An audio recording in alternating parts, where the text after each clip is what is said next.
ಸತ್ಸಂಗದಲ್ಲಿ ಶ್ರೀಮದ್ ಭಾಗವತವನ್ನು ನಾವೆಲ್ಲ ಚಿಂತನೆ ಮಾಡ್ತಾ ವ್ಯಾಸ ಭಗವಂತ ಎಲ್ಲ ಶಾಸ್ತ್ರಗಳನ್ನು ಪುರಾಣಗಳನ್ನು ಬರೆದ ಬಳಿಕ ಮನಸ್ಸಿಗೆ ಅಸಮಾಧಾನವಾಗಿರ್ತಕ್ಕಂಥ ಸ್ಥಿತಿ ಏನು ಮಾಡಬೇಕು ಅಂದ್ರೆ ಕೊನೆಗೆ ಈ ಭಾಗವತದ ರಚನೆಯನ್ನು ಮಾಡಬೇಕು ಅಂತ ತಿಳ್ಕೊಂಡು ವಿಚಾರ ಮಾಡ್ತಾ ಕುಂತಿದ್ದ. ಗಣೇಶ ಅವನ ಕುಟೀರಕ್ಕೆ ಬಂದ. ಅವಾಗ ತನ್ನ ಮನಸ್ಸಿನ ಅಭಿಪ್ರಾಯವನ್ನು ತಿಳಿಸಿದ. ಭಾಗವತ ಕಥಾ ರಚನೆ ಮಾಡಬೇಕಂತೀನಿ, ಅದನ್ನು ಬರೀಲಿಕ್ಕೆ ಯಾರಾದರೂ ಒಬ್ಬರು ಬೇಕು ಅಂತಂದಾಗ ಸಂತೋಷವಾಗಿ ಗಣಪತಿ ನಾ ಬರಿತೀನಿ ಅಂತ ಒಪ್ಪಿಕೊಂಡು ಆ ಗ್ರಂಥವನ್ನು ಬರೀಲಿಕ್ಕೆ ಪ್ರಾರಂಭವನ್ನು ಮಾಡ್ತಾ ಇದ್ದಾರೆ.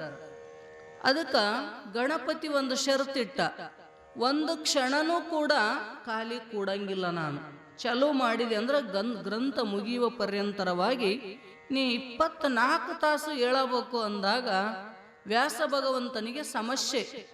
ಅವನು ತನ್ನ ನಿತ್ಯ ಕರ್ಮಗಳನ್ನು ಮಾಡಬೇಕಲ್ಲ, ಹೆಂಗೆ ಮಾಡಬೇಕಪ್ಪ? ಹಾಗ ನಿರಂತರವಾಗಿ ಉಪದೇಶ ಮಾಡಕ್ಕಂತೂ ಬರಂಗಿಲ್ಲ. ವಿಚಾರ ಮಾಡಿ ಅಂದಂತ ನಿಂದು ಹೆಂಗೆ ಒಂದು ಷರತ್ತದ, ನಂದು ಒಂದು ಷರತ್ತದ. ನಾ ಏನು ಹೇಳ್ತೀನಲ್ಲ ಈ ಭಾಗವತ ಕಥಾ, ಇದನ್ನ ಹಂಗ ಬರಿಬೇಡ, ವಿಚಾರ ಮಾಡಿ ತಿಳಿದು ಯಾವುದು ಯೋಗ್ಯ ಅಯೋಗ್ಯ ಅಂತಕ್ಕಂಥದ್ದನ್ನ ನೋಡಿ ನೀ ಬರಿಬೇಕು ಅಂತ ಹೇಳಿದ ಬಳಿಕ ಆಯಿತು ಅಂತ ಒಪ್ಪುಗೊಂಡ ಬಳಿಕ 100 ಶ್ಲೋಕಗಳಾಗುವ ಪರ್ಯಂತರವಾಗಿ ಒಂದೇ ಜಾಗದ ಕುಂತು ಹೇಳುತ್ತಿದ್ದ. ಅವನಿಗೇನಾದರೂ ಸ್ವಲ್ಪ ನಿತ್ಯ ಕರ್ಮದೊಳಗ ಅನುಕೂಲ ಆಗಲಿಲ್ಲ ಅಂದ್ರೆ ಸ್ನಾನ ಸಂಧ್ಯಾದಿಗಳನ್ನು ಮಾಡಬೇಕಾಗಿತ್ತು, ಊಟ ಮಾಡಬೇಕಂತ ಟೈಮ್ ಆಗಿತ್ತು ಅಂದ್ರೆ ಕಠಿಣವಾಗಿರ್ತಕ್ಕಂಥ ಶ್ಲೋಕವನ್ನು ಹೇಳಿ ಕುಂತು ಬಿಡ್ತಿದ್ದ, ತನ್ನ ಕೆಲಸ ಮಾಡ್ಕೋತಿದ್ದ. ಅದನ್ನು ವಿಚಾರ ಮಾಡಾಕನೇ ಇವನಿಗೆ 2-3 ತಾಸು ಹತ್ತಿತ್ತು. ಅಷ್ಟರೊಳಗೆ ತನ್ನ ಕೆಲಸ ಮುಗಿಸ್ಕೊಂಡು ಬರ್ತಿದ್ದ. ಈ ರೀತಿಯಾಗಿ ಭಾಗವತವನ್ನು ಬರೀಲಿಕ್ಕೆ ಪ್ರಾರಂಭ ಮಾಡಿದಾರ ಅಂತ ತಿಳ್ಕೊಂಡು, ದೇವತಾವಂಕೋ ಅಪರೋಕ್ಷತಾ ಬಹುತ್ ಪ್ರಿಯ ಹೈ. ದೇವತೆಗಳಿಗೆ ಅಪರೋಕ್ಷ ಜ್ಞಾನ ಅಂದ್ರೆ ಬಹಳ ಪ್ರಿಯವಾಗಿರ್ತಕ್ಕಂಥದ್ದದ. ಲಿಖಾ ಹೈಕಿ ರಾಜ ಚಿತ್ರಕೇತು ಕಿ ಏಕ ಕರೋಡ ರಾಣಿಯ ಥಿ. ಅದಕ್ಕೆ ಅವ್ರು ಒಂದು ದೃಷ್ಟಾಂತ ಬರೆಯಕತ್ತಾರೆ. ಏನಂತ ಕೇಳಿದ್ರ, ಚಿತ್ರಕೇತು ಅಂತಕ್ಕಂಥ ಒಬ್ಬ ರಾಜನಿಗೆ 1 ಕೋಟಿ ರಾಣಿಯರಿದ್ರು ಅಂತ ಹೇಳ್ತಾರ ಅವ್ರು. ಅಂದ್ರ ಸಂಸಾರಕ್ಕೆ ವಿಷಯೋಂಕೋ ಜೋ ಮನ್ ಮೇ ರಕ್ತ ಹೈ ವಹಿ ಚಿತ್ರಕೇತು ಹೈ. ನೋಡ್ರಿ, ಯಾರಿಗೆ ಚಿತ್ರಕೇತು ಅನ್ನಬೇಕು? ಜಗತ್ತಿನೊಳಗ ಕರೋಡುಗಟ್ಲೆ ಏನು ಹೆಂಡ್ರಿರ್ತಾರೇನ್ರಿ, ಅವ್ರು ಬರೆಯಾಕತ್ತಾರ ಸುಮ್ಮ. ಅಂದ್ರೆ ಉದಾಹರಣೆಗೆ ಬರೆದ್ರವ್ರು ಚಿತ್ರಕೇತು ಅಂತ ಯಾರಿಗನಬೇಕ್ರಿ ಅಂತ ಕೇಳಿದ್ರ, ಸಂಸಾರದ ವಿಷಯಗಳನ್ನ ಯಾವನು ಮನಸ್ಸಿನಲ್ಲಿ ಇಟ್ಕೊಂಡಾನ ಅವನಿಗೇನೆ ನಾವೇನಂತ ಕರಿತೀವ್ರಿ? ಚಿತ್ರಕೇತು ಅಂತ ಹೆಸರು ಕೊಟ್ಟಿದ್ದಾರೆ. ಅದಕ್ಕೆ ವಹಿ ಚಿತ್ರಕೇತು ಹೈ ಸಂಸಾರಕ್ಕೆ ಸರ್ವ ಚಿತ್ರ ಜಿಸ್ಕೆ ಮನ್ಮೆ ಬೈಟ್ ಗಯೇ ಹೋ ವಹಿ ಚಿತ್ರಕೇತು ಹೈ. ನೋಡ್ರಿ, ಯಾರಿಗೆ ಸಂಸಾರದ ವಿಷಯಗಳು ಏನದವಲ್ಲ ಮನುಷ್ಯನೊಳಗ ಕುಂತ್ಕೊಂಡಿದಾವಲ್ಲ ಅವನಿಗೇನೆ ನಾವು ಚಿತ್ರಕೇತು ಅಂತ ಕರಿತೀವಿ. ಐಸಾ ಮನ್ ಜಬ್ ವಿಷಯೋ ಮೇ ತನ್ಮಯ ಹೋ ಜಾತಾ ಹೈ ತಬಿ ವಹ ಮನ್ ಏಕ ಕರೋಡ ರಾಣಿಯೋಂಕೆ ಸಾಥ್ ರಮಣ್ ಕರ್ತಾ ಹೈ. ನೋಡ್ರಿ, ಯಾರ ಮನಸ್ಸು ವಿಷಯದೊಳಗ ತನ್ಮಯ ಆಗಿತ್ತು ಅಂದ್ರ ಅವನೇ ಆ ಕೋಟಿ ರಾಣಿಯರ ಜೊತೆಗೆ ಏನು ಮಾಡ್ತಾನಂದ್ರ ರಮಮಾಣವನ್ನ ಮಾಡ್ತಾನ ಅಂತ ತಿಳ್ಕೊಂಡು ಈ ದೃಷ್ಟಾಂತವನ್ನ ಹೇಳ್ತಾ, ಐಸಾ ಇಸ್ಕಾ ಅರ್ಥ ಹೈ ಕಿ ಚಿತ್ರಕೇತು ಕಿ ಕರೋड़ रानियां थी. श्री भागवत में अनेकों बार ऐसा प्रसंग आते हैं जिसका श्रोता और वक्ता विचार करो कि उनकी लक्ष्यार्थ क्या है. ಇಂಥವೆಷ್ಟೋ ದೃಷ್ಟಾಂತಗಳನ್ನ ಅವ್ರು ಹೇಳ್ತಾ ಬರ್ತಿರ್ತಾರೆ. ಈಗ ಹೆಂಗ ಚಿತ್ರಕೇತು ಅಂತಕ್ಕಂಥ ರಾಜನ ಉದಾಹರಣೆಯನ್ನ ಹೇಳಿದ್ರಲ್ಲ, ಹಂಗ ಇಂಥ ದೃಷ್ಟಾಂತಗಳನ್ನ ಅನೇಕ ರೀತಿಯಾಗಿ ಹೇಳ್ತಾ ಇರ್ತಾರ. ಅದನ್ನ ಶ್ರೋತೃಗಳಾಗಿರ್ತಕ್ಕಂಥವರು ಹೇಳ್ತಕ್ಕಂಥವ್ರು ಅದರ ಲಕ್ಷ್ಯಾರ್ಥ ಏನಪ್ಪ, ಕೋಟಿ ರಾಣಿಯರ ಜೊತೆಗೆ ಹೆಂಗ ರಮ ಮಾಡಕ್ ಬರ್ತದವನಿಗೆ ಅಂದ್ರೆ ಅನಂತ ವಿಷಯಗಳಲ್ಲಿ ಈ ಮನಸ್ಸಂತಕ್ಕಂಥದ್ದು ಏನು ಮಾಡ್ತದ, ವಿಷಯಗಳನ್ನ ಭೋಗಿಸ್ತಾ ತಿರುಗುತ್ತಿರ್ತದಲ್ಲ. ಅದಕ್ಕೆ ಅದನ್ನ ಹೇಳುವ ಸಲುವಾಗಿ ಉದಾಹರಣೆಗಳನ್ನ ಹೇಳ್ತಾ ಬರ್ತಿರ್ತಾರ. ಅದಕ್ಕೆ ನೀವೇನು ಮಾಡ್ರಿ ಅಂದ್ರೆ ಅದರ ಬಗ್ಗೆ ವಿಚಾರ ಮಾಡ್ರಿ ಅಂತ ಹೇಳಿದ್ರು ಅವರು. इस बात का हम भी विचार करें इसके लिए व्यास जी ने ಅತಿಶಯೋಕ್ತಿ ಬಿ ಕಿಯೇ ಹೈ. ಅತಿಶಯೋಕ್ತಿಯಾಗಿ ವ್ಯಾಸ ಭಗವಂತ ನಮಗೂ ವಿಚಾರ ಮಾಡಬೇಕು ಅಂತಕ್ಕಂಥ ದೃಷ್ಟಿಯಿಂದ ಬರ್ಕೊಂಡು ಬಂದಿದ್ದಾನ. ಜೈಶೇಕಿ ಹಿರಣ್ಯಾಕ್ಷಕ್ಕೆ ಮುಕುಟಕ ಅಗ್ರಭಾಗ ಸ್ವರ್ಗ ಸೆ ಸ್ಪರ್ಶ ಕರ್ತಾತ ಅವರು ಉಸ್ಕೆ ಶರೀರ ಸೆ ದಿಶಾಯೇ ಆಚ್ಛಾದಿತ ಹೋ ಜಾತಿ ಹೈ. ಅದಕ್ಕೆ ಅವ್ರೇನಂತಾರ, ಯಾವ ಹಿರಣ್ಯಾಕ್ಷ ಅಂತಕ್ಕಂಥ ಒಬ್ಬ ರಾಕ್ಷಸ ಇದ್ನಲ್ಲ, ಹಿರಣ್ಯಕಶ್ಯಪು ಮತ್ತು ಹಿರಣ್ಯಾಕ್ಷ ಅಂತಕ್ಕಂಥ ಇಬ್ಬರು ಅಣತಂಬ್ರವರು. ಆ ಹಿರಣ್ಯಾಕ್ಷ ಏನು ಮಾಡ್ತಿದ್ದ ಅಂದ್ರ, ಅವನ ಮುಕುಟದ ಅಗ್ರಭಾಗ ಅಂದ್ರೆ ಏನ್ ತಲೆ ಮೇಲೆ ಇಟ್ಕೋತಿದ್ದಲ್ಲ, ಅದರದ್ದು ತುದಿ ಏನಾಗ್ತಿತ್ತು ಅಂದ್ರ ಸ್ವರ್ಗದಕ್ಕೊಂದೀಟ ಸ್ಪರ್ಶ ಮಾಡ್ತಿತ್ತಂತ. ಸ್ವರ್ಗಕ್ಕೆ ಸ್ಪರ್ಶ ಮಾಡಿದ್ರೆ ಏನಾಗಿಬಿಡ್ತಿತ್ತು ಅಂದ್ರ ಅವನು ಎಲ್ಲ 4 ದಿಕ್ಕುಗಳು ಏನಾಗಿಬಿಡ್ತಿದ್ವು ಅಂದ್ರೆ ಮುಚ್ಕೊಂಡು ಬಿಡ್ತಿದ್ವು ಅಂತಾರ ಅವ್ರು. ದಿಶಾ ಏನಾಗ್ತಿದ್ವು ಆಚ್ಛಾದಿತ ಓಜಾತಿ, ಅಷ್ಟು ದೊಡ್ಡದಿತ್ತಂತ, ವಿಶಾಲವಾಗಿತ್ತ ಒಂದು ಅಂತ. ಲೋಭ ದಿನ್ ಪ್ರತಿದಿನ್ ಬಡ್ತಾ ಹಿ ಜಾತಾ ಹೈ. ಹಂಗ ನಮ್ಮಲ್ಲಿರ್ತಕ್ಕಂಥ ಲೋಭ ಏನು ಮಾಡ್ತದಂದ್ರ ದಿನದಿಂದ ದಿನಕ್ಕ ನೋಡ್ರಿ, ಇವತ್ತು ಏನು ಬೇಕಾಗ್ಯದ ಅದು ಸಿಕ್ತು ಅಂದ್ರೆ ತೃಪ್ತಿಯಾಗಿರ್ತೀವಿ ನಾವು, ಇರಂಗಿಲ್ಲ. ಮತ್ತೇನ್ ಮಾಡ್ತೀವಿ, ಮತ್ತಿಷ್ಟು ಬೇಕು ಬೇಕು ಬೇಕು ಅಂತಕ್ಕಂಥದ್ದು ಏನಾಗ್ತದಂದ್ರ ಅದು ವಿಸ್ತಾರ ಕೋತ ಹೋಗಿಬಿಡ್ತದಂತ. ಯಹ ತತ್ವ ಬತಾನೆ ಕಾ ಉಪಾಯ ಇಸ್ ಕಥಾಸೆ ಉದ್ದೇಶತ. ಇಂಥ ಕಥೆಗಳನ್ನ ಹೇಳ್ತಕ್ಕಂಥದ್ದು ಈ ಭಾಗವತದ ಒಂದು ಉದ್ದೇಶವಾಗಿ ಅದ ಅಂತ ತಿಳ್ಕೊಂಡು ವ್ಯಾಸ ಮಹರ್ಷಿಗಳು ಅನಂತ ಉದಾಹರಣೆಗಳನ್ನ ಕೊಡ್ತಾ ಇದ್ದಾರೆ. ಸತ್ಕರ್ಮ ಮೇ ವಿಘ್ನ ಆತೆ ಹೈ.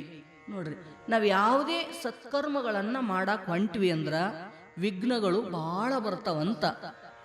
ಒಳ್ಳೆ ಕೆಲಸಕ್ಕ ವಿಘ್ನ ಜಾಸ್ತಿ ಇರ್ತಾವ, ಕೆಟ್ಟದ್ ಮಾಡ್ರಿ ನೀವು ವಿಘ್ನನೇ ಬರಂಗಿಲ್ಲ. ಅದಕ್ಕೆ ಬಂದವೇನ್ರಿ, ಶ್ರೇಯಾಂಸಿ ಬಹು ವಿಘ್ನಾನಿ ಶಾಸ್ತ್ರ ಹೇಳುತ್ತದ.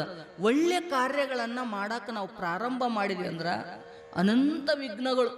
ನೋಡ್ರಿ, ನೀವು ದಿನಾ ನಾವಿಷ್ಟು ಸತ್ಸಂಗ ನಡೆದದಲ್ರಿ, ನಾವು ಭಾಗವತ ಕೇಳಬೇಕು ಅಂತಕ್ಕಂಥ ಇಚ್ಛೆಯಿಂದ ಬರಬೇಕಂತ ಹೊಂಟ್ರಿ ಅಂದ್ರ ಒಂದು 4-5 ದಿನ ಆಗಿರಂಗಿಲ್ಲ, ಮತ್ತೆ ಯಾವ್ದಾರ ಒಂದು ವಿಘ್ನ ಬರ್ತದೆ. ಹೌದ್ರಿ, ಹೋಗ್ಲಿ ಬಿಡು, ನಾಳೆ ಹೋದ್ರಾಯ್ತು, ನಾಡ್ದು ಹೋದ್ರಾಯ್ತು. ಯಾವುದಾದ್ರೂ ಒಂದು ವಿಘ್ನಗಳು ಬಂದು ನಮ್ಮನ್ನ ಏನ್ ಮಾಡ್ತಾವು, ಸತ್ಕರ್ಮಕ್ಕೆ ಪ್ರತಿಬಂಧಕ ಮಾಡ್ತಾವು. ಏನಾದ್ರೂ ಜಪ ಧ್ಯಾನ ಇಂಥವೇನಾರ ಮಾಡಾಕತ್ತರ ನೀವು, ಇಂತಿಷ್ಟು ಜಪ ಮಾಡ್ತೀನಿ, ಇಷ್ಟು ಚರಿತ್ರೆ ಓದ್ತೀನಿ, ಇಷ್ಟು ನಾನು ದೇವ್ರ ಗುಡಿಗೆ ಹೋಗಿ ಬಂದೇ ಊಟ ಮಾಡ್ತೀನಿ, ಏನಾದ್ರೂ ಒಂದು ನಿಯಮಗಳನ್ನ ನಾವು ಹಿಡಿದ್ವಿ ಅಂದ್ರ ಅದಕ್ಕೆ ವಿಘ್ನ ಬಂದೇ ಬಿಡುತ್ತದಂತಾರ. ಬರ್ತಾವ ವಿಘ್ನಗಳು. ಇಸ್ಲಿಯೇ 7 ದಿನಕ್ಕೆ ಕಥಾಕ ಕ್ರಮ ಬತಾಯ ಗಯ ಹೈ. ನೋಡ್ರಿ, ಅದಕ್ಕಿಲ್ಲಿ ವ್ಯಾಸ ಭಗವಂತ ಏನ್ ಹೇಳಕ್ ಹೊಂಟಾನಂದ್ರ, ಈ ಭಾಗವತ ಕಥಾ ನಾವೇನು ಪ್ರಾರಂಭ ಮಾಡಿವಲ್ಲ, ಇದನ್ನ 7 ದಿನದೊಳಗನೆ ಮುಗಿಬೇಕು. 7 ದಿನ ಹೆಂಗ ಮುಕ್ತಾಯ ಮಾಡ್ಬೇಕಂತಕ್ಕಂಥ ಕ್ರಮಗಳನ್ನ ಹೇಳ್ತಾ ಬಂದಿದ್ದಾನ. ಅಂದ್ರೆ ಯಾವುದೇ ವಿಘ್ನಗಳು ಬಂದಿರಬಾರ್ದು. ಆ ರೀತಿಯಾಗಿ ಹೇಳ ಸಲುವಾಗಿ ಅವರಂತರ ಈ ಕಥಾಕ ನಾವೇನ್ ಮಾಡಿವಿ, ಇದಕ್ಕೆ ಕ್ರಮಗಳನ್ನ ಯಾವ ರೀತಿಯಿಂದ ಹೇಳ್ತಾ ಹೋಗ್ಬೇಕಂತಕ್ಕಂಥ ಕ್ರಮವನ್ನ ಬರಿತಾ ಇದ್ದೀವಿ. ಅನ್ಯಥಾ ಸೂತಜಿ ಅವರು ಶೌನಕಾದಿಕ ಕಥಾ 1000 ದಿವಸ ಚಲಿತಿ. ಅದಕ್ಕೊಂದ್ಸಲ ಏನಾಗಿತ್ತಂದ್ರ ಸೂತರು ಮತ್ತು ಶೌನಕಾದಿ ಋಷಿಗಳು ಈ ಭಾಗವತ ಕಥವನ್ನ ಪ್ರಾರಂಭ ಮಾಡ್ಯಾರ. ಅದು ಎಷ್ಟು ದಿನ ಆಯ್ತ್ರಿ ಅಂತ ಕೇಳಿದ್ರ 1000 ದಿವಸ ಹಿಡಿತಿ ಅಂತ ಇದು ಮುಗಿಯಾಕ. ಅದಕ್ಕೆ ನಾವು ಅಷ್ಟು ದಿನ ನಮಗ್ ಕೇಳೋ ಟೈಮ್ ಇಲ್ಲ, 7 ದಿನದೊಳಗೆ ಇದರ ಮುಕ್ತಾಯವನ್ನ ಮಾಡಬೇಕು ಅಂತ ತಿಳ್ಕೊಂಡು ಅದರ ಕ್ರಮವನ್ನ ನಾ ಬರಿತಾ ಇದ್ದೀನಿ ಅಂತ ವ್ಯಾಸ ಭಗವಂತ.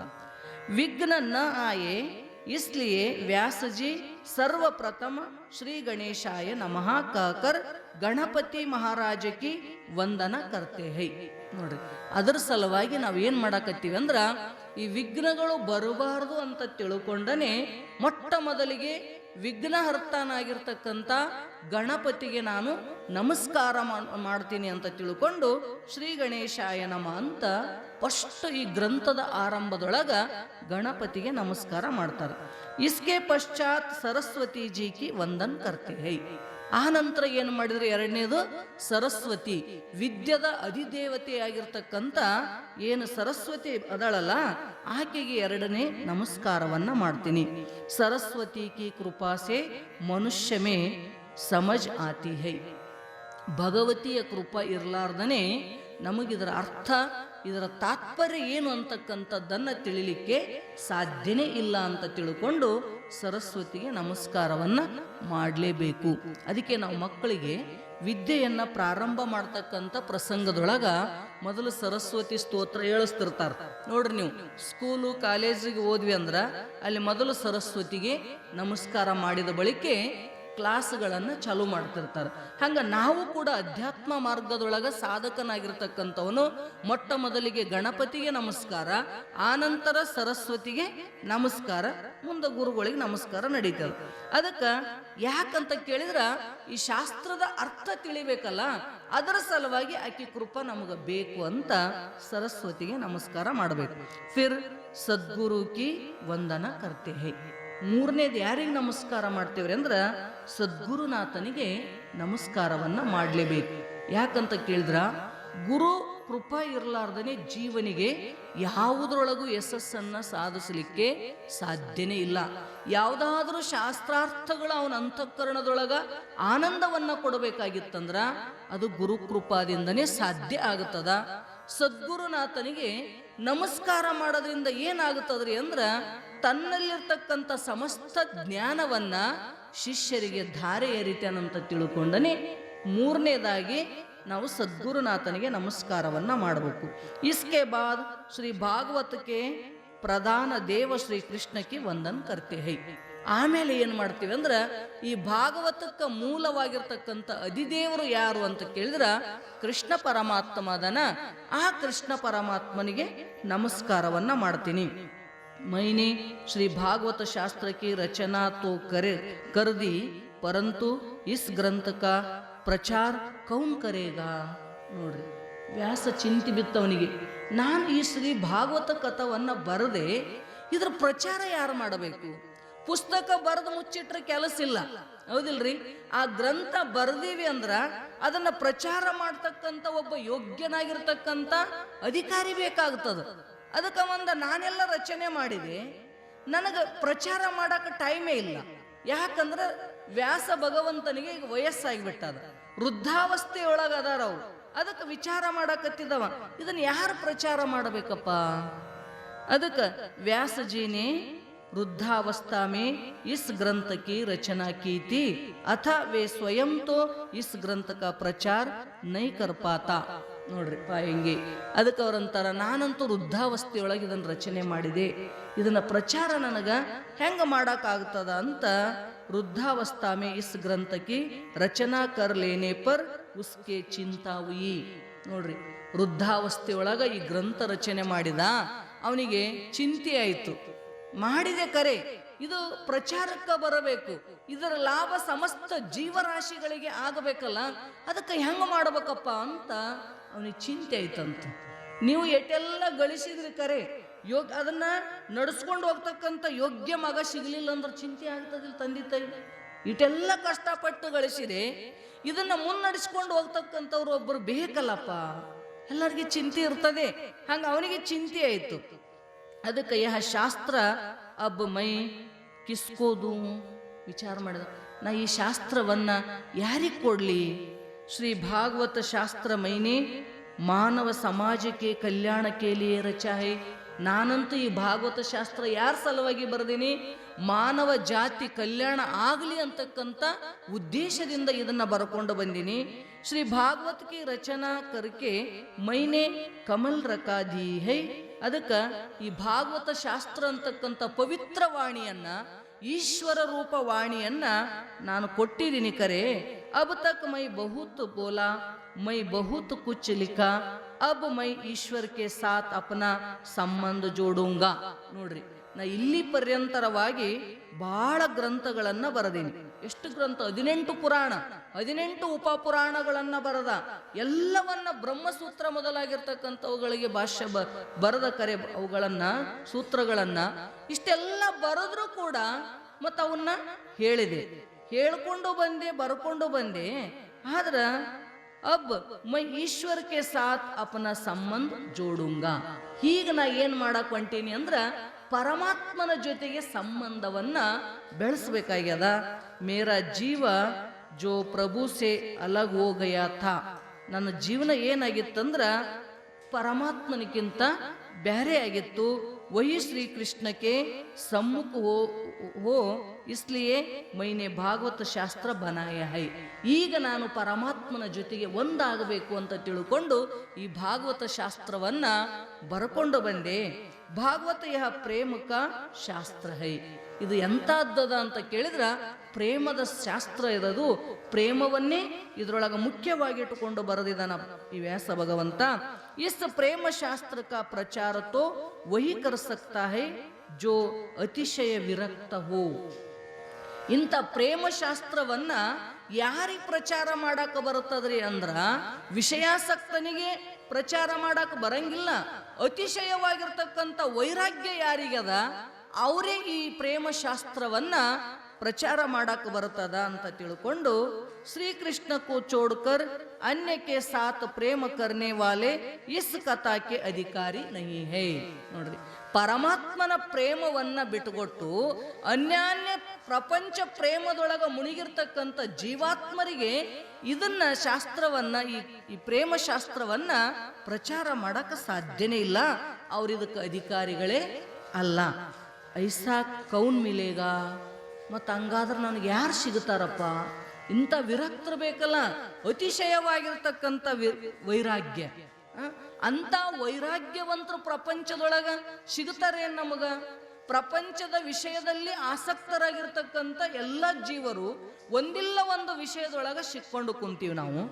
ಮತ್ತು ಅದು ಪರವೈರಾಗ್ಯದೊಳಗ ಮುಳುಗಿರ್ತಕ್ಕಂಥ ವಿರಕ್ತ ಬೇಕಾಗ್ತದಲ್ಲ, ಇಂಥವ್ರು ಯಾರದಾರಪ್ಪ ಅಂತ ಚಿಂತೆ ಅವನಿಗೆ. ಸಂಸಾರ ಸುಖ ಭೋಗನೆಕೆ ಬಾದ್ ತೋ ಬಹುತ್ ಕೋ ವೈರಾಗ್ಯ ಆತಾ ಹೈ. ನೋಡಿ, ಸಂಸಾರ ಸುಖಗಳನ್ನು ಭೋಗಿಸಿದ ಬಳಿಕ ಕೆಲವ್ರಿಗೆ ವೈರಾಗ್ಯ ಬರ್ತದ, ಹೌದಂತಾರಿಲ್ಲ?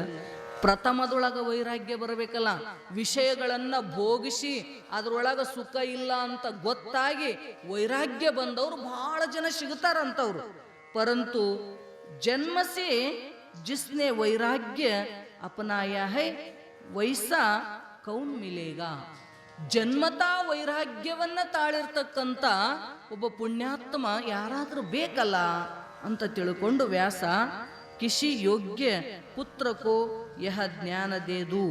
ಅದಕ್ಕೆ ಯಾವ ಯೋಗ್ಯನಾಗಿರ್ತಕ್ಕಂಥ ಮಗನಿಗೆ ನಾ ಈ ಜ್ಞಾನವನ್ನ ಕೊಡ್ಲಿ ಅಂತ ತಿಳ್ಕೊಂಡು ಜಿಸ್ಸೆ ವಹ ಜಗತ್ತ ಕಲ್ಯಾಣ ಕರೆ. ಇದರಿಂದ ಯಾವನು ಜಗತ್ತಿನ ಕಲ್ಯಾಣವನ್ನ ಮಾಡ್ತಾನ ಅಂತ ಐಸಾ ವಿಚಾರ ಕರಿಕೆ ವೃದ್ಧಾವಸ್ಥಾ ಮೇ ಬಿ ವ್ಯಾಸಜಿಕೋ ಪುತ್ರೇಶಣ ಜಗಿ. ನೋಡ್ರಿ, ಇಂಥ ವೃದ್ಧಾವಸ್ಥೆಯೊಳಗೂ ಕೂಡ ಅವನಿಗೇನಾಯ್ತಂದ್ರ ಪುತ್ರೇಶಣ ಅಂತಕ್ಕಂಥದ್ದು ವಾಸನ ಜಾಗ್ರ ಆಯಿತು. ಯಾಕ ನನಗೂ ಒಬ್ಬ ಮಗ ಬೇಕು. ಎಂತವ? ಜನ್ಮತಾ ವೈರಾಗ್ಯ ಉಳ್ಳಂತ ಮಗನನ್ನ ನಾನು ಹುಟ್ಟಿಸಿದ್ದೆ ಅಂದ್ರ ನಾನು ಬರೆದಿರ್ತಕ್ಕಂಥ ಈ ಭಾಗವತ ಶಾಸ್ತ್ರವನ್ನ ಅವನು ಪ್ರಚಾರ ಮಾಡ್ತಾನ ಅಂತ ತಿಳ್ಕೊಂಡು ಮಗನ ಪಡಿಬೇಕಂತಕ್ಕಂಥ ಇಚ್ಛೆ ಆಯ್ತಂತ. ಯಾರಿಗ್ರಿ? ವ್ಯಾಸ ಭಗವಂತನಿಗೆ ವೃದ್ಧಾವಸ್ಥೆಯೊಳಗ ಈ ಪುತ್ರೇಶಣ ಜಾಗೃತ ಆಯಿತು. ಅವಾಗ ಭಗವಾನ್ ಶಂಕರ್ ವೈರಾಗ್ಯಕ್ಕೆ ಸ್ವರೂಪ ಹೈ. ಪರಮಾತ್ಮ ಶಂಕರ ಹೆಂಗದನ್ರಿ? ಅವನು ವೈರಾಗ್ಯದ ರೂಪನೇ ಅವಾದನ. ಅದಕ್ಕೆ ಶಿವಜಿ ಮುಜ್ಪರ್ ಕೃಪಾ ಕರೆ. ಅವಾಗ ಪ್ರಾರ್ಥನೆ ಮಾಡಕತ್ತಿದ ಪರಮಾತ್ಮನಿಗೆ, ಪರಮಾತ್ಮ ನನ್ನ ಮ್ಯಾಗ ಕೃಪಾ ಮಾಡಪ್ಪ. ಮೇರಾ ಯಹ ಪುತ್ರ ರೂಪ ಸೆ ಆಯೆ ತಬಿ ಯಹ ಕಾರ್ಯ ಹೋ ಸಕ್ತಾ ಹೈ. ಅವಾಗ ಒಂದಾಯಪ್ಪ, ಜಗತ್ತಿನೊಳಗ ಇಂಥ ವೈರಾಗ್ಯ ಅತಿಶಯವಾಗಿರ್ತಕ್ಕಂಥ ವೈರಾಗ್ಯ ಉಳ್ಳವರು ಸಿಗದ ಕಷ್ಟ. ಅದಕ್ಕೆ ನೀ ವೈರಾಗ್ಯದ ಮೂರ್ತಿನೇ ಇದ್ದಿದಿ, ನೀನೇ ಏನು ಮಾಡು ಅಂದ್ರ ನನಗೆ ಪುತ್ರ ರೂಪದೊಳಗ ಬಂದಿ ಅಂದ್ರ ನಾ ಮಾಡಿರ್ತಕ್ಕಂಥ ಈ ಕಾರ್ಯ ಏನದಲ್ಲ ಭಾಗವತ ರಚನಾ ಇದು ಸಾರ್ಥಕತೆ ಪಡ್ಕೋತದ ಅಂತ ತಿಳ್ಕೊಂಡು ಪರಮಾತ್ಮನಿಗೆ ಪ್ರಾರ್ಥನೆ ಮಾಡಕತ್ತಿದ. ರುದ್ರಕ ಜನ್ಮ ಹೈ. ಪರಮಾತ್ಮನಿಗೂ ಕೂಡ ಏನದ ಅಂತಾರ ಅವರು? ಜನ್ಮ ಅದ. ಪರಂತು ಮಹಾರುದ್ರಕ ಜನ್ಮ ನಹಿ ಹೈ. ಆದ್ರ ಮಹಾರುದ್ರ ಅಂದ್ರೆ ಪರಬ್ರಹ್ಮ ಅಂತ ನಾವೇನು ಕರಿತೀವಲ್ಲ, ಉಪಾಧಿ ಒಳಗ ಬಂದಿರತಕ್ಕಂಥ ಈಶ್ವರ ಬೇರೆ, ಉಪಾಧಿ ರಹಿತರನಾಗಿರ್ತಕ್ಕಂಥ ಆ ಮಹಾರುದ್ರನೇ ಬೇರೆ ಅದನ. ಅದಕ್ಕೆ ಅವ್ರಂತಾರ ಆ ಪರಬ್ರಹ್ಮನಿಗೆ ಏನಿಲ್ಲ ಅಂದ್ರೆ ಜನ್ಮ ಇಲ್ಲ. ಭಗವಾನ್ ಶಿವ ಪರಬ್ರಹ್ಮ ಹೈ. ಆದ್ರೆ ಶಿವ ಏನದನ್ರಿ? ಅವ ಪರಬ್ರಹ್ಮನೇ ಅದನ. ಉನ್ಕ ಜನ್ಮ ನೈ ಹೈ. ಶಿವನ ಜನ್ಮ ಆಗಾಕ ಬರ್ತದೇನು ಅಂದ್ರೆ ಶಿವನಿಗೆ ಜನ್ಮ ಇಲ್ಲವೇ ಇಲ್ಲ. ಅಬ್ ಶಿವಜಿ ಮಹಾರಾಜ ಜನ್ಮ ಧಾರಣ ಕರೆ ತೋ ಇಸ್ ಭಾಗವತ ಕ ಪ್ರಚಾರ ಕರೆ.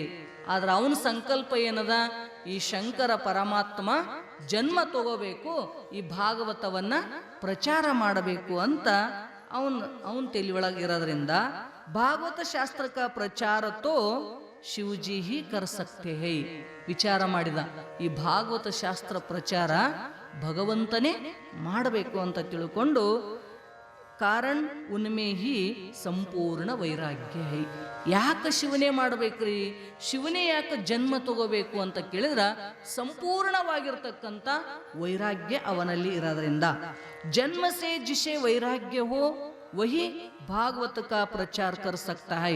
ಜನ್ಮತ ಯಾವನು ವೈರಾಗ್ಯ ಉಳ್ಳಂತ ವ್ಯಕ್ತಿ ಅದನ, ಅವನೇ ಏನು ಮಾಡ್ತಾನ ಅಂದ್ರೆ ಈ ಭಾಗವತದ ಪ್ರಚಾರವನ್ನ ಮಾಡ್ತಾನ. ಶ್ರೀ ಸುಖದೇವ್ಜಿ ಸಂಪೂರ್ಣ ವೈರಾಗ್ಯ ಹೈ. ಅದಕ್ಕನೆ ಶುಕ ಮಹರ್ಷಿಗೆ ಹೆಂಗಿತ್ರಿ ಅಂದ್ರ ಸಂಪೂರ್ಣ ವೈರಾಗ್ಯ ಇತ್ತು ಅವನಿಗೆ. ನಾವು ಕೇಳ್ತೀವಿ, ಅದನ್ನೇ ಹೇಳ್ತಾರ ಅವ್ರಿಗೆ ಮುಂದೆ. ವ್ಯಾಸಜಿನೇ ಶ್ರೀ ಶಂಕರಕ್ಕೆ ಆರಾಧನಾ ಕಿ. ಅದಕ್ಕೇನು ಮಾಡಿದ ಅಂದ್ರೆ ವ್ಯಾಸ ಪರಮಾತ್ಮನ ಆರಾಧನೆ ಮಾಡಿದ, ಪರಮಾತ್ಮನನ್ನ ಕುರಿತು ತಪಸ್ಸು ಮಾಡಿದ. ಶಿವಜಿ ಮಹಾರಾಜ ಪ್ರಸನ್ನವುಯೇ, ಯಾವಾಗ ಭಗವಂತ ಅವನ ತಪಸ್ಸಿಗೆ ಮೆಚ್ಚಿ ಪ್ರಸನ್ನ ಆದ, ವ್ಯಾಸಜಿನೇ ಮಾಂಗ, ಅವ ಏನು ಬೇಕಪ್ಪ, ಎದಕ್ಕಾಗಿ ನೀ ತಪಸ್ಸು ಮಾಡಾಕತ್ತಿದಿ ಅಂತ ಕೇಳಿದಾಗ ವ್ಯಾಸ ಭಗವಂತ ಪ್ರಾರ್ಥನೆ ಮಾಡ್ತಾನ, ಬೇಡ್ತಾನ. ಸಮಾಧಿ ಮೇ ಜೋ ಆನಂದ ಆಪ್ ಭೋಗ್ತೆ ಹೇ. ಹೇಳ್ತಾನವ, ಹೇ ಪರಮಾತ್ಮ, ಸಮಾಧಿಯೊಳಗ ಯಾವ ಆನಂದವನ್ನ ನೀನು ಅನುಭವಿಸ್ತಾ ಇದ್ದಿ, ವಹಿ ಆನಂದ ಜಗತ್ ಕೋ ದೇನೆ ಕೆ ಲಿಯೇ ಆಪ್ ಮೇರೆ ಘರ್ ಮೇ ಪುತ್ರ ರೂಪ ಸೆ ಪದಾರಿಯೇ. ಪರಮಾತ್ಮಗಂದಂತ ನೀನು ಸಮಾಧಿಯೊಳಗೆ ಕುಂತ ಅನುಭವಿಸ್ತಕ್ಕಂಥ ಆನಂದವನ್ನ ಈ ಜಗತ್ತಿಗೆ ನೀನು ಪ್ರಚಾರ ಮಾಡಬೇಕಾಗ್ಯದ. ಅದಕ್ಕ ನನ್ನ ಮನೆಯೊಳಗೆ ನೀ ಪುತ್ರ ರೂಪದಿಂದ ಬಾರಪ್ಪ ಅಂತ ಬೇಡಿಕೊಂಡ ಪರಮಾತ್ಮನಿಗೆ. ಭಗವಾನ್ ಶಂಕರ್ ಕೋತೋ ಇಸ್ ಸಂಸಾರ ಮೇ ಆನಾ ಪ್ರಿಯ ನಹಿ ಲಗತಾ. ಪರಮಾತ್ಮ ಅಂದ, ಮತ್ತ ಸಂಸಾರಕ್ಕೆ ಕರಿತಾರಲ್ಲಪ್ಪ ನನ್ನ, ಹೌದಿಲ್ರಿ? ಅಸಂಸಾರಿ ಅದನ ಪರಮಾತ್ಮ, ಅದ್ರಾಗ ಏನು ಸುಖ ಅದ ಸಂಸಾರದೊಳಗ ಬಂದ ಅಂದ್ರ ಅವನು ಮಾಯಾದೊಳಗ ಬಿದ್ದಂತ ಅರ್ಥ, ಹೌದ್ರಿ? ಸ್ವರೂಪವನ್ನ ಮರೆತು ಬಿಡ್ತಾನ. ಎಷ್ಟೋ ಜನ್ಮಗಳನ್ನ ಅವತಾರವನ್ನ ತಗೊಂಡ ಅಂತ ನಾವು ಕೇಳ್ತೀವಿ. ಕೃಷ್ಣ ಅವತಾರ, ರಾಮಾವತಾರ, ಏನು ದಶಾವತಾರಗಳನ್ನ ತಗೊಂಡ. ಶಿವನು ಕೂಡ ಎಷ್ಟೋ ಅವತಾರದೊಳಗ ಬಂದ ಕರೆ ಅವರು ಏನು ಮಾಡಿದ ಅಂದ್ರ ತಮ್ಮ ಸ್ವರೂಪವನ್ನ ಮರೆತವ್ರಿ. ಅದಕ್ಕವಂತನ ನನಗರ ಜನ್ಮ ತಗೊಂಡು ಬಾ ಅಂತ ಇವ ಕರೆಯಕತ್ತಾನ, ಅವನಿಗೆ ಸಂಸಾರದಾಗ ಬರಾಕ ಇಷ್ಟನೇ ಇಲ್ಲ. ನಮಗೆ ಏಸು ಸಲ ಹುಟ್ಟಿದ್ರು ಬೇಸರ ಇಲ್ಲ, ಅದಿಲ್ರಿ? ಬೇಸರ ಮಾಡ್ಕೊಂಡಿವೇನ್ ನಾವು? ಸಾಕಪ್ಪ ಈ ಸಂಸಾರಕ್ಕೆ ಬರೋದು, ಏನಾರ ಮಾಡಿದ್ರಿಂದ ಮುಕ್ತ ಆಗ್ಬೇಕಂತ ನಮ್ಮೊಳಗೆ ಎಂದರ ಹುಟ್ಟೇದೇನ್ರಿ? ದೇವ್ರಂತನ ಬ್ಯಾಡಪ್ಪ ಈ ಸಂಸಾರನೇ ಬೇಡ ಅಂತ ನಾವು ಸಂಸಾರದೊಳಗೆ ಬರಕ್ ಅವನಿಗಂತೂ ಪ್ರೀತಿ ಇಲ್ಲ. ಆದ್ರೂ ಕೂಡ ಸಂಸಾರ ಮೇ ಆನೆ ಪರ್ ಮಾಯಾ ಗಲೆ ಲಗ್ ಜಾತಿ ಹೈ. ಸಂಸಾರದ ಬಂದಂದ್ರೆ ಕೊಳ್ಳಿಗೆ ಬೀಳ್ತದ ಮಾಯಾ. ಅದಕ್ಕೆ ಅವನಿಗೆ ಒಟ್ಟ ಬರಕ್ಕೇನಿಲ್ಲ, ಇಷ್ಟ ಇಲ್ಲ. ಅದಕ್ಕೆ ನೋಡ್ರಿ ಯಾವಾಗನು ಕಣ್ಣು ಮುಚ್ಚೆ ಕುಂತ್ಬಿಟ್ಟ. ನಾವು ಸಮಾಧಿಯಾಗಿದ್ದ ಆನಂದ ನಮಗಿಲ್ಲಲ್ಲ, ಅದಕ್ಕೆ ಅವ ಬೇಡಪ್ಪ, ಅದು ಮತ್ತ್ಯಾಕೆ ಮಾಯದ ಜೊತೆ ಸಂಬಂಧವನ್ನ ಬೆಳೆಸ್ಲಿ ಅಂತ ತಿಳ್ಕೊಂಡು ಪರಮಾತ್ಮ ಮಾಯಾ ಕೊಳ್ಳಿಗೆ ಬೀಳ್ತದಂತ ಇಷ್ಟ ಇಲ್ಲ ಕರೆ. कोयल की कदानी में जाने पर हाथ पैर ಕಾಲೆ ಹೋತಿ ಹಿ ಹೈ. ನೋಡ್ರಿ, ಯಾವಾಗ ಆ ಇದ್ಲಿ ಇರ್ತಕ್ಕಂಥ ಕಡ್ಡದೊಳಗೆ ನಾವು ಇಳಿದ್ವಿ ಅಂದ್ರ, ಇದ್ಲಿ ಅಂತ ತಿಳಿತಿಲ್ಲ ಕೋಯಲ್, ಒಲೆಗಿನ ಇದ್ಲಿ ರೀ, ಅವು ಅದು ಗುಡ್ಡನೇ ಅದ, ಅದು ಆ ತೆಗ್ಗಿನಾಗ ಬರೀ ಅದೇ ಇದ್ಲಿನೇ ಅದ. ಅದರಾಗ ಇಳಿದ್ವಿ ಅಂದ್ರ ನಮ್ಮ ಕೈ ಕಾಲು ಏನಕ್ಕವು ಕರ್ಗಾಗ್ತವೆ. ಇಡ್ಲಿ ಒಳಗೆ ಇಳಿದ್ವಿ ಅಂದ್ರೆ ಇಡ್ಲಿ ಹತ್ತತ್ತದೆ ನಮ್ಮ ಮೈಗೆ, ಅದಕ್ಕೆ ಮಸಿ ಅಂತ. ಹಂಗ ಸಂಸಾರ ಮೇ ಆನೆ ಪರ್ ಮಾಯಾ ಗಲೆ ಲಗ್ ಜಾತಿ ಹೈ. ಹಂಗ ಬಿನಾ ಕಾಲೇ ಹುಯೇ ನಹಿ ರಹ ಸಕ್ತೆ. ಹೆಂಗ ನಾವು ಆ ಕಡ್ಡದೊಳಗೆ ಇಳಿದು ನಾನು ಒಟ್ಟ ಮಸಿ ಹಚ್ಕೊಂಡಿಲ್ಲ ಅನ್ನೋರು ಯಾರ ಸಿಗ್ತಾರೇನು? ಸಿಗಕ ಸಾಧ್ಯನೇ ಇಲ್ಲವೋ. ಹಂಗ ಯಾವಾಗ ಸಂಸಾರದೊಳಗ ಬಂದಿರ್ತಕ್ಕಂಥವನಿಗೆ ಮಾಯಾ ಕೊಳ್ಳಿಗೆ ಬಿದ್ದಿಲ್ಲ ಅಂತ ಹಿಂಗೆ ಹೇಳಕ್ ಬರ್ತೈತೇನು? ಮಾಯನೇ ಅದ. ಜಗತ್ತಂದ್ರೇನು? ಮಾಯಾಮಯಂ ಇದಂ ಅದ್ವೈತಂ. ಹೌದಿಲ್ರಿ? ಅದ್ವೈತಂ ಪರಮಾರ್ಥತಃ. ಮಾಯಾದಿಂದ ಕೂಡಿರ್ತಕ್ಕಂಥ ಜಗತ್ತಿನೊಳಗ ಬಂದ ಅಂದ್ರೆ ಏಟಿಲ್ಲ ಏಟ್ ಹತ್ಕೋತದ ಅಂತ, ಹತ್ಕೋತದದು ಮಾಯಾ. ಅದಕ್ಕೆ ಅವ ಬರಕ್ ಇಷ್ಟ ಇಲ್ಲ ಅಂತಾನ. ವ್ಯಾಸಜಿನೇ ಕಹ महाराज आपको तो संसार में आने की कोई जरूरत नहीं है. ನಿನಗೇನು ಸಂಸಾರದೊಳಗೆ ಬರಕ ಯಾವ ಜरूरत ಇಲ್ಲ ಕರೆ, परंतु अनंत जीवों के कल्याण करने के लिए आप कृपा कीजिए. ನೀನಾಗಿ ಬರ್ಬೇಕಂತ ನಿಂದೇನು ಕೆಲಸ ಇಲ್ಲಿ. ಹೌದಿಲ್ರಿ? ಪರಮಾತ್ಮಗೇನು ಕೆಲಸ ಪ್ರಪಂಚಕ್ಕೆ ಬರೋದು? ಆದರೂ ಕೂಡ ಅನಂತ ಜೀವಾತ್ಮರನ್ನ ಕಲ್ಯಾಣ ಮಾಡೋಕ್ಕೋಸ್ಕರವಾಗಿ ನೀನು ಕೃಪಾ ಮಾಡಿ ಬರಲೇಬೇಕು ಅಂತ ಪರಮಾತ್ಮನಿಗೆ ಪ್ರಾರ್ಥನೆ ಮಾಡಕತ್ತಿದ. ಅವ್ರ ಆಯೇ ನೀ ಬಾರಪ್ಪ, ಆಪ್ಕೋ ಮಾಯಾ ಕೈಸೆ ಪ್ರಭಾವಿತ ಕರ್ ಸಕ್ತಿ ಹೇ ಕೇಳ್ತಾನ. ಹೌದು, ಮಾಯಾ ನನಗೆ ಕೊಳ್ಳಿಗೆ ಬೀಳ್ತದಂತಿದಿ, ನೀನು ಮಾಯಾಧೀಶ ಇದ್ದಿ, ನಿನಗೆ ಹೆಂಗ ಕೊಳ್ಳಿಗೆ ಬೀಳ್ತದ ಅಂತ ಪರಮಾತ್ಮಗಂತಾನ. ಮಾಯಾ ನಿನ್ಗೆ ಹೆಂಗ್ ಪ್ರಭಾವಿತ ಮಾಡ್ತದದು? ಅದರ ಪ್ರಭಾವ ನಿನಗೆ ಮೇಲೆ ಏನು ಪ್ರಭಾವ ಬೀರಂಗಿಲ್ಲ ಅಂತ. ಶಿವಜಿನೇ ವಿಚಾರ ಕಿಯೇ ಕಿ समाधि में मैं आनंद का अनुभव करता हूँ. यदि वैसा आनंद जगत के न दूं तो मुझे स्वार्थी कह जाएगा. ಅವಾಗ ಪರಮಾತ್ಮ ವಿಚಾರ ಮಾಡಿದ, ಅದು ಖರೇನೇ ಅದ, ನನಗೆ ಮಾಯ ಏನು ಪ್ರಭಾವ ಮಾಡಂಗಿಲ್ಲ ಖರೆ. ಆದರೂ ಒಂದು ವೇಳೆ ನಾನು ಹೋಗ್ಲಿಲ್ಲ ಜಗತ್ ಕಲ್ಯಾಣಕ್ಕ ಅಂದ್ರ ಸಮಾಧಿ ಒಳಗ ಅನುಭವಿಸಿರ್ತಕ್ಕಂಥ ಆನಂದವನ್ನ ಜಗತ್ತಿನ ಜೀವಾತ್ಮರಿಗೆ ನಾ ಕೊಡಾಕ ಮುಂದಾಗ್ಲಿಲ್ಲ ಅಂದ್ರ ನಾ ಏನಾಗಿ ಬಿಡ್ತೀನಿ? ಸ್ವಾರ್ಥಿ ಆಗಿ ಬಿಡ್ತೀನಿ. ಹೌದಿಲ್ರಿ? ನಮ್ಮ ಹತ್ರ ಇರ್ತಕ್ಕಂಥದ್ದನ್ನ ಮತ್ತೊಬ್ಬರಿಗೆ ಕೊಡ್ತಕ್ಕಂಥ ಬುದ್ಧಿ ಇದ್ದವನಿಗೇನೆ ದೇವ್ರು ಅಂತ ಕೊಡ್ತೀವಿ, ಕರಿತೀವಿ ನಾವು. ಹೌದಿಲ್ರಿ? ದೇವ್ರು ಯಾರಿಗೆ ಅಂತೀರಿ? ನಿಸ್ವಾರ್ಥವಾಗಿ ಪ್ರಪಂಚಕ್ಕ ಬೇಡಿದವರಿಗೆ ಬೇಡಿದ ಇಷ್ಟಾರ್ಥಗಳನ್ನ ಕೊಡೋನಿಗೆ ಪರಮಾತ್ಮ ಅಂದೀವಿ. ಒಂದು ವೇಳೆ ನಾವು ಹೋಗ್ಲಿಲ್ಲ ಅಂದ್ರ ಇದು ಏನು ನಾನು ಅನುಭವಿಸ್ತಕ್ಕಂಥ ಆನಂದ ಜೀವಾತ್ಮರಿಗೆ ಕೊಡ್ಲಿಲ್ಲ ಅಂದ್ರ ನಾವು ಒಬ್ಬನೇ ಇಟ್ಕೊಂಡು ಕುಂತಂಗಾಗ್ತದ, ಸ್ವಾರ್ಥಿ ಆಗಬೇಕಾಗ್ತದ ಅಂತ ವಿಚಾರ ಮಾಡ್ತಾನ ಪರಮಾತ್ಮ. ಸಮಾಧಿಕೆ ಆನಂದಕ ದಾನ ಮುಜೆ ಜಗತ್ ಕೋ ಕರ್ನಾ ಚಾಯೇ.